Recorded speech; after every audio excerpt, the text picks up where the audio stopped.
পানিহাটিতে strong room পরিদর্শনে বাধা BJP প্রার্থীকে। পুলিশের সঙ্গে বচসায় জড়ালেন বিজেপি প্রার্থী অরিজিৎ বক্সী।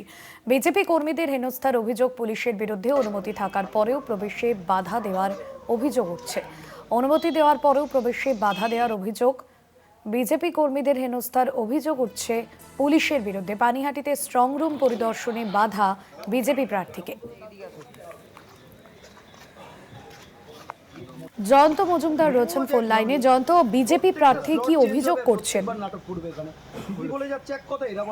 অরিজিৎ বক্সী অর্থাৎ দমদম বিধানসভা কেন্দ্রের যিনি এইবারের বিজেপি প্রার্থী, তিনি যেমনটা অভিযোগ করছেন যে স্ট্রং রুমের বাইরে সিসি ক্যামেরা আছে, সেখানে বিভিন্ন দলের বিভিন্ন এজেন্ট যারা রয়েছে তারা কিন্তু কঠোর ভাবে কিন্তু সেখানে পরিদর্শন করছেন, যেন স্ট্রং রুমের ভেতরে কেউ তারা প্রবেশ না করতে পারে। সেটাই স্বাভাবিক।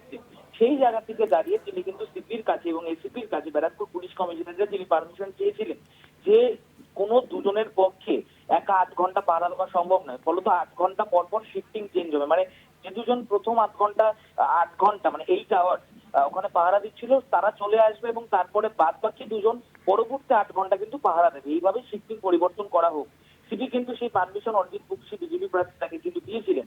কিন্তু তারপর যখন গতকালকে একদম মধ্যরাতে সেই শিফটিং চেঞ্জের যখন সময় আসে, তখন দেখা যায় বিজেপি যারা প্রার্থী যারা এজেন্ট, যে দুজন কর্মী পরবর্তী শিফটে ঢুকবে, তাদের কিন্তু বাধাদান করে কর্মরত অফিসার এসআই আলম, এমনটা কিন্তু অরিজিৎ বক্সীর অভিযোগ।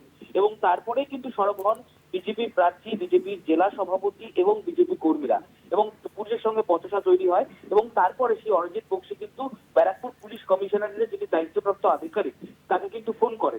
তারপরে পুলিশ কমিশনারেটের হস্তক্ষেপের পর অবশেষে কিন্তু সেই বিজেপির দুই কর্মী যারা এজেন্ট, কিন্তু স্ট্রং রুমের বাইরে যে সিসি ক্যামেরা, যেখানে বিভিন্ন দলের এজেন্টদের অধিকার আছে সিসি ক্যামেরার সামনে অতন্য প্রহরীর মতো থাকা, সেই ভেতরে ঢুকতে দেয়। তবে পুলিশ কেন হেনস্থা করলো, অরিজিৎ বক্সীর অভিযোগ দীর্ঘ 3 ঘন্টা বেশি সময় ধরে সেই এজেন্ট যারা রয়েছে, বিজেপির যারা এজেন্ট রয়েছে তাদের কিন্তু বাইরে দাঁড় করানো হয়েছিল, এবং সেই সময় তৃণমূলের যারা এজেন্ট ছিল তাদের কিন্তু অবাধে প্রবেশ করানো হচ্ছিল, তাদের ক্ষেত্রে কোনো বাধাদান করা হচ্ছিল না।